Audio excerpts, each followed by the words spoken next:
Hello दोस्तों, अगर आप एसएससी जीडी की तैयारी कर रहे हैं तो ये क्लास आपके लिए बहुत ही महत्वपूर्ण होने वाला है। इस क्लास में हम आपके लिए लेकर के आए हैं टॉप 40 जीके जीएस का एमसीक्यू क्वेश्चन जो कि आपके एग्जाम के लिए काफ़ी हेल्पफुल होने वाला है। ये हमारा सेट नंबर 36 है। अगर आप सभी सेट को ले लेते हैं तो आपको एग्जाम में इससे बाहर क्वेश्चन देखने के लिए नहीं मिलेगा। आइए हम आज की क्लास को हम स्टार्ट करते हैं। अगर आपको क्लास अच्छा लगे तो आप वीडियो को लाइक करें, चैनल को भी सब्सक्राइब करें।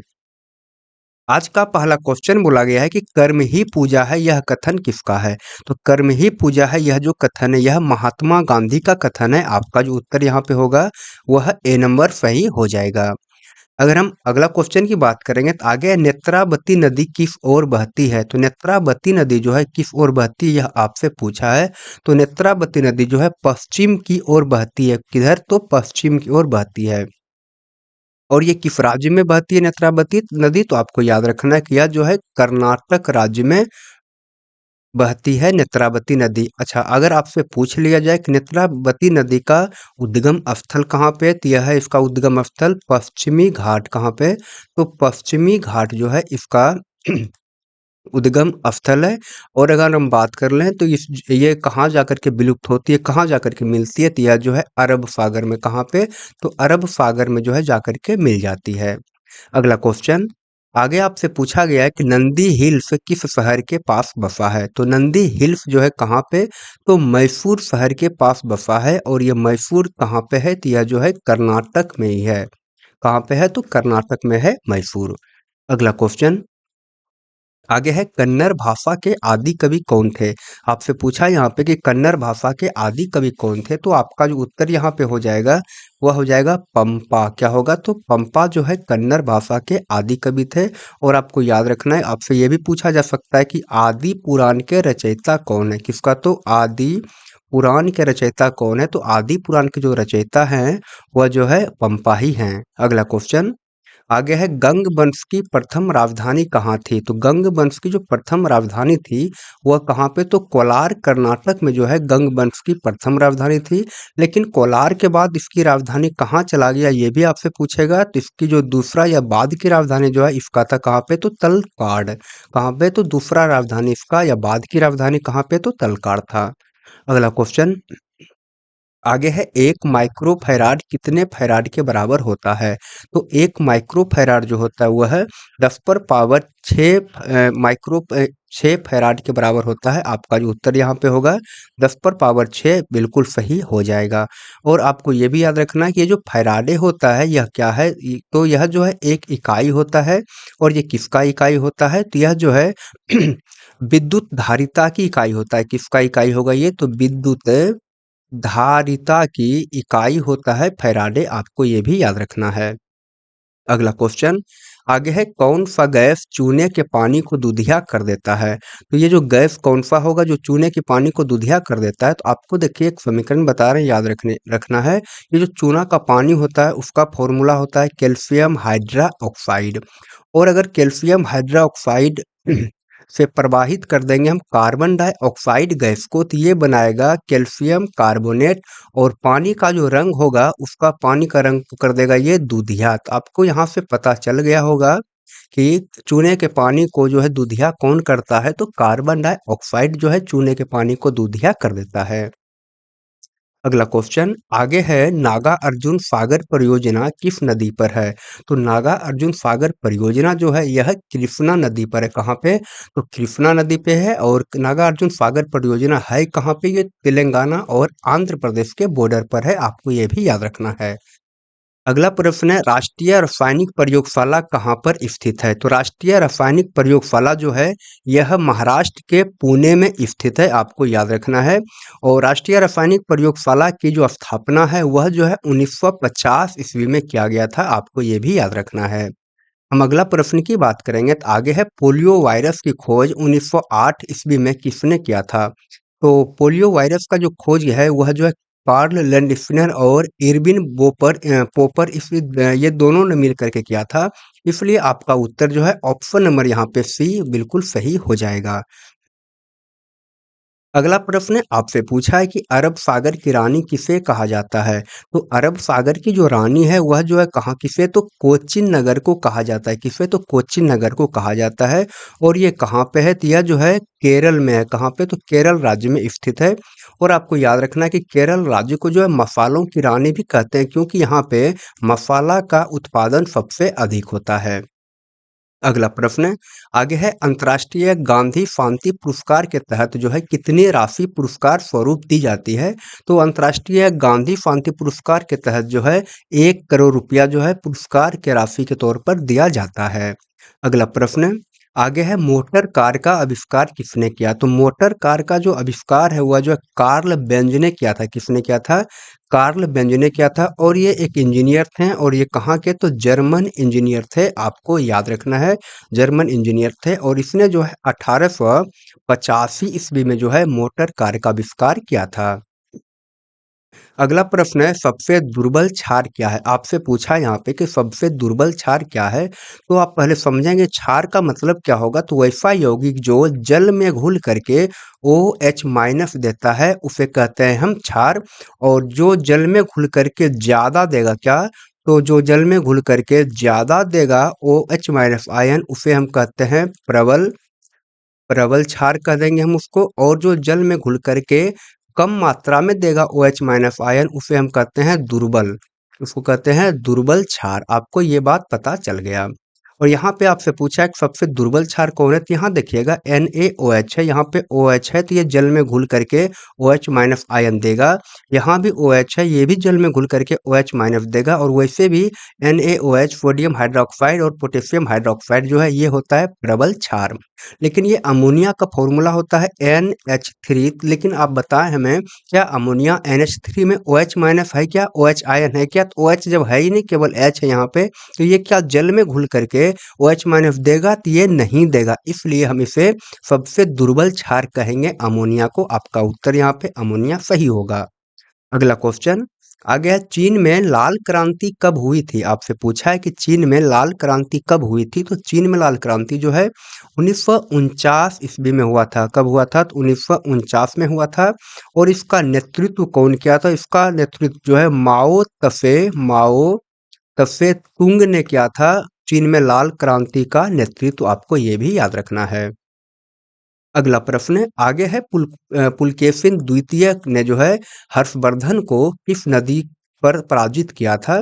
तो पुलकेशिन द्वितीय जो है हर्षवर्धन को जो है नर्मदा नदी के तट पर पराजित किया था। आपका उत्तर यहाँ पे डी नंबर सही होगा। लेकिन आपसे पूछेगा कि पुलकेशिन द्वितीय जो है किस वंश से संबंधित शासक थे? तो यह जो है चालुक्य वंश से। कौन सा वंश?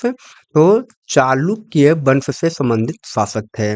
अगला क्वेश्चन आगे है इंपीरियल बैंक ऑफ इंडिया का राष्ट्रीयकरण के बाद उसका नाम भारतीय स्टेट बैंक कब किया गया? तो भारतीय स्टेट बैंक जब नाम चेंज किया गया इंपीरियल बैंक ऑफ इंडिया से तो यह जो है 1955 ईस्वी में किया गया था। आपको यहाँ पे याद रखना है।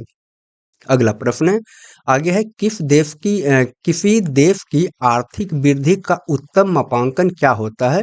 तो किसी भी देश का जो आर्थिक मापांकन जो नापा जाता है कि देश कितना विकसित है, कितना गरीब है, कितना अमीर है, वह जो है जीडीपी के ऊपर मापा जाता है। किसके ऊपर? तो जीडीपी के ऊपर। ग्रॉस डोमेस्टिक प्रोडक्ट होता है यानी कि सकल घरेलू उत्पाद। क्या है ये? यह है सकल घरेलू उत्पाद। मतलब हो गया यहाँ पे जीडीपी। और जीडीपी के ही मापांकन के ऊपर जो है किसी देश का आर्थिक वृद्धि को मापा जाता है। इसलिए आपका उत्तर यहाँ पे ए नंबर सही हो जाएगा। अगला क्वेश्चन आगे है विश्व का सबसे पुराना खाद्यान्न कौन है? तो विश्व का सबसे पुराना जो खाद्यान्न है वह खाने वाला जो वस्तु है विश्व का वह क्या है? तो जौ हो जाएगा विश्व का सबसे पुराना। और जौ की खेती जो है हजारों वर्ष पहले से ही स्टार्ट हो गया है। अगला क्वेश्चन आगे है कलकत्ता विश्वविद्यालय की स्थापना कब हुई? तो कलकत्ता विश्वविद्यालय की जो स्थापना है 1857 ईस्वी में हुआ था। आपका उत्तर यहाँ पे जो होगा ए नंबर सही हो जाएगा। अगला प्रश्न आगे है नाजीबाद का मुख्य संस्थापक कौन था? तो नाजीबाद का जो मुख्य संस्थापक था वह था एडोल्फ हिटलर। आपका जो उत्तर होगा यहाँ पे वह सी नंबर सही हो जाएगा।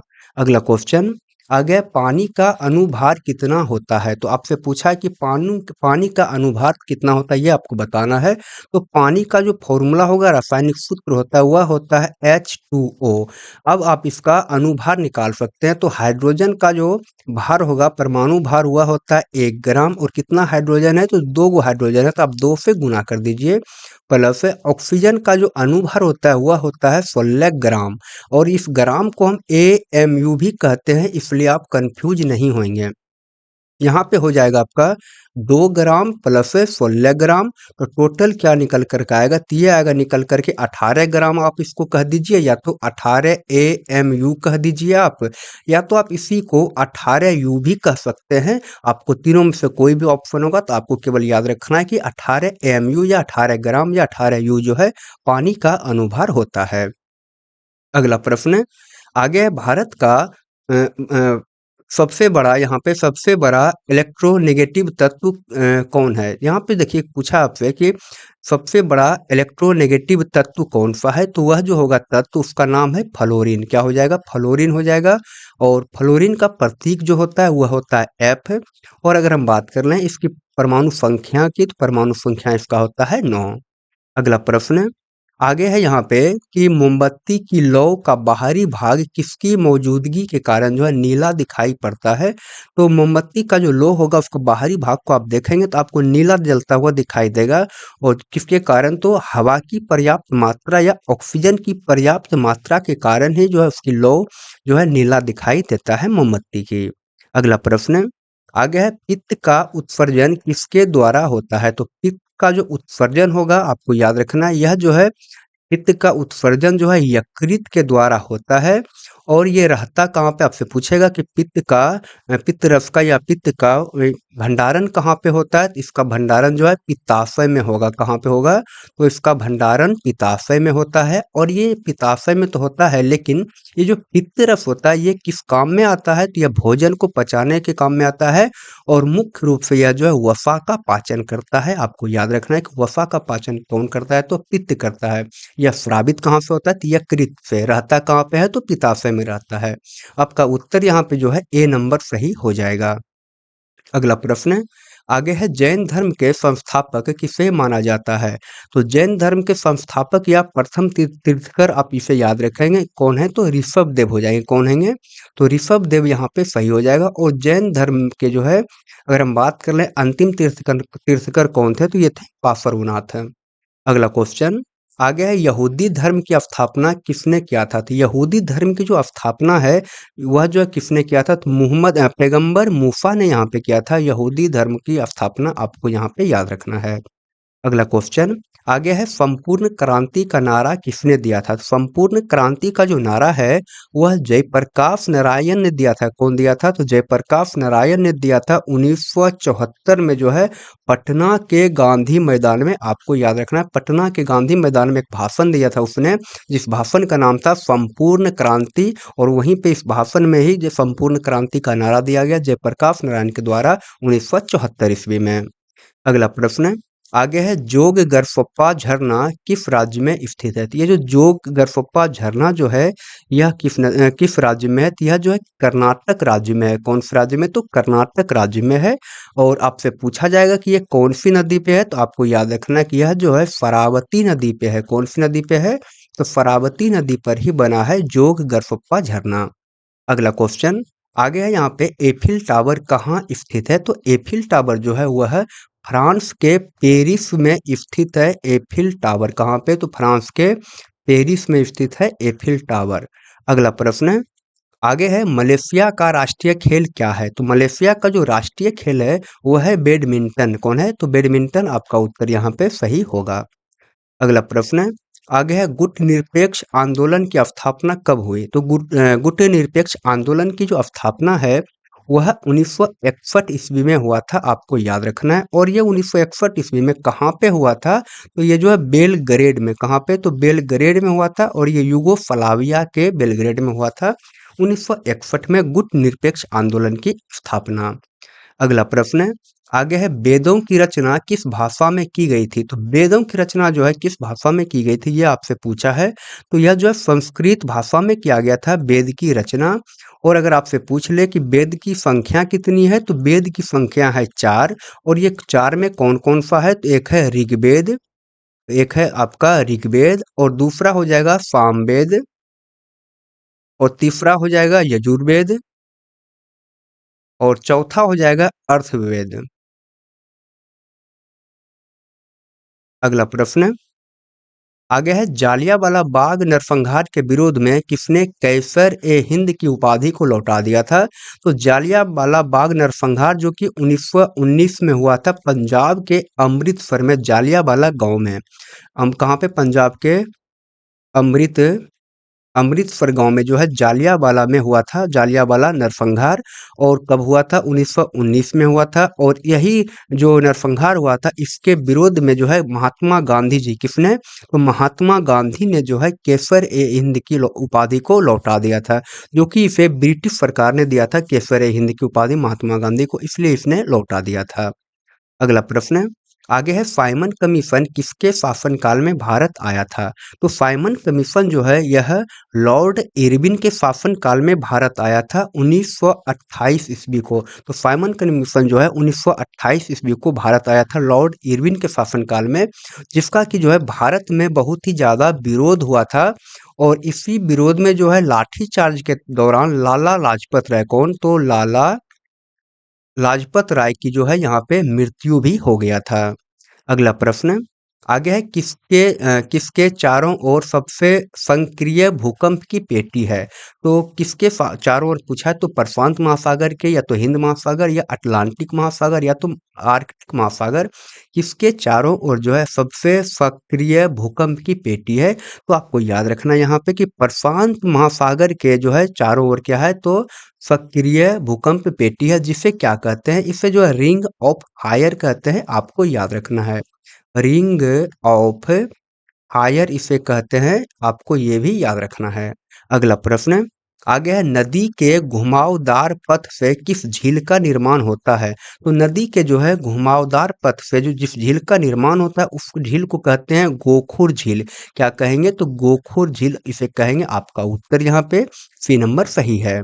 अगला प्रश्न आगे है चीन का मैनचेस्टर किसे कहा जाता है? तो चीन का जो मैनचेस्टर है वह जो है किसे कहा जाता है? तो वह जो है यहाँ पे शंघाई को कहा जाता है। शंघाई शहर को चीन का मैनचेस्टर कहा जाता है, क्योंकि यहाँ पे जो है सूती वस्त्र के लिए ये बहुत ही ज़्यादा कौन सी वस्त्र? तो सूती वस्त्र का उत्पादन यहाँ पे बहुत ज़्यादा होता है, जिसके लिए ये प्रसिद्ध है। इसीलिए चीन का मैनचेस्टर जो है शंघाई को कहा जाता है।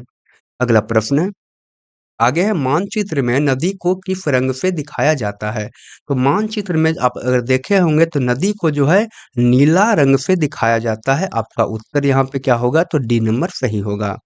अगला प्रश्न आगे है डोलेराइट किस प्रकार का चट्टान है? तो डोलेराइट जो है यह किस प्रकार का चट्टान है ये आपसे पूछा है, तो यह जो है अग्नेय चट्टान है। आपका उत्तर यहाँ पे ए नंबर सही होगा। और आप हमें बताएं कि आपको क्लास कैसा लगा। अगर आपको क्लास अच्छा लगा हो तो आप वीडियो को जरूर लाइक करें, चैनल को भी सब्सक्राइब करें और अपने दोस्तों में भी शेयर करें। और आप हमें कमेंट में ये भी बता दें कि आप 40 में से कितने प्रश्न को सही कर पाएं, आप इसे भी बता दें। तो हम आपसे मिलते हैं अब अगले क्लास में, तब तक के लिए बाय, थैंक यू।